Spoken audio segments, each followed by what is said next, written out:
देव्यै महादेव्यै शिवायै सततं नमः।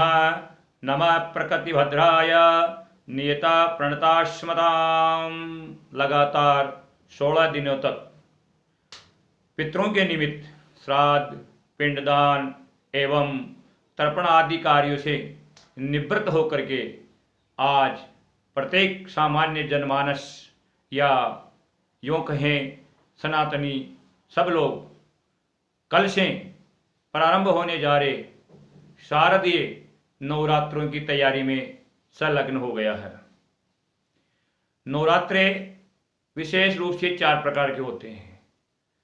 चैत्र शुक्ल प्रतिपदा से दशमी तक, आषाढ़ शुक्ला प्रतिपदा से दशमी तक, आश्विनी शुक्ला प्रतिपदा से दशमी तक और माघ शुक्ला प्रतिपदा से दशमी तक, ये 4 प्रकार के नवरात्रे बताए गए हैं। लेकिन इनके अंदर वसंतीय और शारदीय जो नवरात्रे होते हैं, वसंतीय का मतलब जो चैत्र में आते हैं वसंत ऋतु के समय, और शारदीय जो शरद ऋतु के आरंभ में अश्विनी मास में आते हैं। ये दोनों नवरात्रे बड़े प्रसिद्ध नवरात्रे हैं और जन जन इनको जानता भी है और किसी न किसी रूप में भगवती की, भगवान हनुमान जी की या अन्य अपने आराध्य देवताओं की इसमें आराधना भक्ति करता है। कल से शारदीय नवरात्रे आरंभ होने जा रहे हैं। शारदीय जो नवरात्रे हैं इनको बोधनाख्य नवरात्रे भी कहते हैं और जो चैत्रीय नवरात्रे होते हैं उनको शयनाख्य नवरात्रे कहते हैं। कल से भगवती की आराधना के लिए लगातार 9 दिन तक आपको संलग्न रहना है। 9 दिनों के अंदर भगवती के जो 9 रूप होते हैं उन 9 रूपों की अलग अलग दिन अलग अलग पूजा होती है। प्रत्येक जनमानस ऐसा नहीं कर सकता, तो क्या करना चाहिए? क्योंकि ये जो वसंतीय और शारदीय जो नवरात्रे हैं ये 2 दैत्य हुए थे पूर्व काल में, उनके नाम से भी इनको जाना जाता है, वसंतीय और शारदीय दैत्य। ये दैत्य क्या है? क्योंकि इस समय ऋतु परिवर्तन होती है और ऋतु परिवर्तन होने के कारण अनेक मौसमी बीमारियां, ज्वर और खांसी, कफ आदि जो बीमारियां हैं वो घेर लेती है लोगों को। सो उनसे मुक्ति दिलाने के लिए, उनसे आरोग्यता प्राप्त करने के लिए इन दोनों ऋतुओं में भगवती की आराधना की गई है। और इस पूजा के साथ साथ घरों में गूगल का धूप या अन्य प्रकार की धूपों से धूप देना चाहिए, ताकि उस धूप के द्वारा जो धूम्र निकलता है, जो धुआं निकलता है, उससे वातावरण शुद्ध होता है और इन बीमारियों को उत्पन्न करने वाले जो कीटाणु हैं उनका विनाश हो जाता है, वह नष्ट हो जाते हैं और प्राणी मात्र पुनः स्वस्थ हो जाते हैं और ये समय व्यतीत हो जाता है।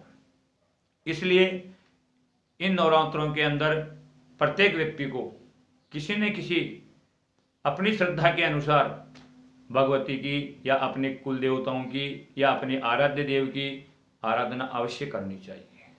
जो व्यक्ति ज़्यादा विशेष न कर सके उनको एक पाटा या एक चौकी के ऊपर लाल कपड़ा बिछावे और उस पर अनाज रख करके, अनाज में चावल भी हो सकते हैं, गेहूँ भी हो सकते हैं या मूंग भी हो सकते हैं, वो रख करके उसके ऊपर एक लोटा स्थापित करे। लोटा चांदी का, सोने का या तांबे का, या वह उपलब्ध न हो तो मिट्टी के कलश भी उसको ऊपर स्थापित कर सकते हैं और उसके अंदर जल पूरित करके उसमें सुपारी, पंचरत्न और सर्वौषधि, एक सिक्का, ध्रुवा अंकुर और पेड़ों के पत्ते वगैरह लगा करके उसके ऊपर एक श्रीफल अवश्य लगावे।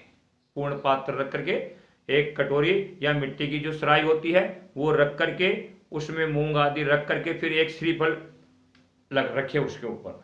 अच्छा, श्रीफल जो रखने की विधि है वो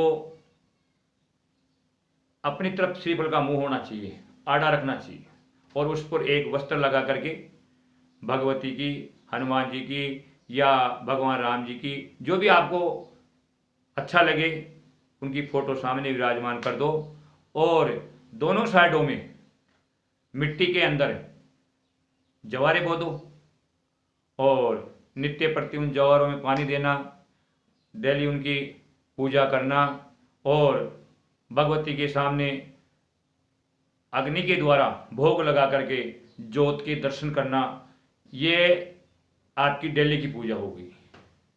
और आप घर में जब भोजन बने तो उस भोजन का भगवती के सामने रख करके फिर प्रसाद रूप में भोजन ग्रहण करें। इस प्रकार लगातार 9 दिन तक आप भगवती की आराधना कर सकते हैं, अपने कुल देवता की, इष्ट देवता की आराधना करते हैं तो घर में जो नेगेटिविटी है वो खत्म हो जाएगी, और सुविचार मन में आने लगेंगे, मानसिक तनाव जो रहता है वो नहीं रहेगा। और भगवती पार्वती भगवान शिव से कह रही है कि इन नवरात्रों के अंदर जो व्यक्ति मेरी इन 9 रूपों में पूजा करता है तो उसको मैं धन धान्य तो देती हूँ, पत्नी भी देती हूँ, एवं आरोग्यता प्रदान करती हूँ, यानी उसको सांसारिक जो वैभव होते हैं वह मैं उसको सब सुलभ करा देती हूँ। इस प्रकार भगवान शिव से पार्वती कह रही है।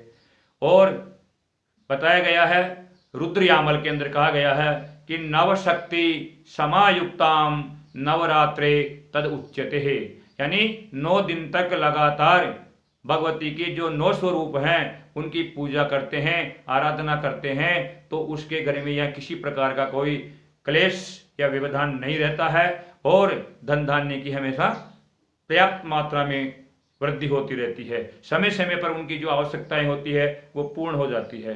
और एक जगह और बताया गया है कि अश्वनश्य शिते पक्षे नानाविध महोत्सव प्रसादयेयु श्री दुर्गा चतुर्वर्ग फलार्थिनः, यानी चतुर्वर्ग का मतलब काम, अर्थ, मोक्ष, ये जो 4 पदार्थ हैं इनकी कामना करने वाले व्यक्ति को भगवती की आराधना अवश्य ही करनी चाहिए। तो कल जो नवरात्रे शारदीय आरंभ होने जा रहे हैं इनकी आराधना अवश्य करनी चाहिए। भगवती को दुर्गा के नाम से भी जाना जाता है। दुर्गा का क्या तात्पर्य है? जो दकार है दुर्गा के अंदर, ये दैत्य नाशक, यानी जो ऊपरी बाधाएं होती है, भूत प्रेत पिशाच आदि, ये शक्तियां उस घर में नहीं प्रवेश करती है जहां भगवती की पूजा होती है। उकार, दुर्गा के अंदर उकार भी है, तो उसका क्या नाम, उससे क्या सिद्ध होता है? ये उकार विघ्न नाशक कहा गया है। और जो र है यह रोग नाशक बताया गया है, और गकार जो है ये पाप नाशक बताया गया है, और जो आ है दुर्गा के अंदर ये भय एवं शत्रुओं का विनाश करने वाला है, इसलिए इसका नाम दुर्गति नाशनी भी कहा गया है भगवती को। तो आप न चाहते हुए भी या बहुत सूक्ष्म रूप से जिस प्रकार से मैंने आपको बताया उस प्रकार से भगवती की आराधना करके इस नाना प्रकार के विघ्न बाधाओं से बच सकते हैं, मानसिक क्लेश से बच सकते हैं, और भगवती आराधना करके धन धान्य आदि सब जो सुगमता से पाने वाले ऐश्वर्य है वो प्राप्त कर सकते हैं। जय श्री दुर्गे, जय माँ विंध्यवासिनी।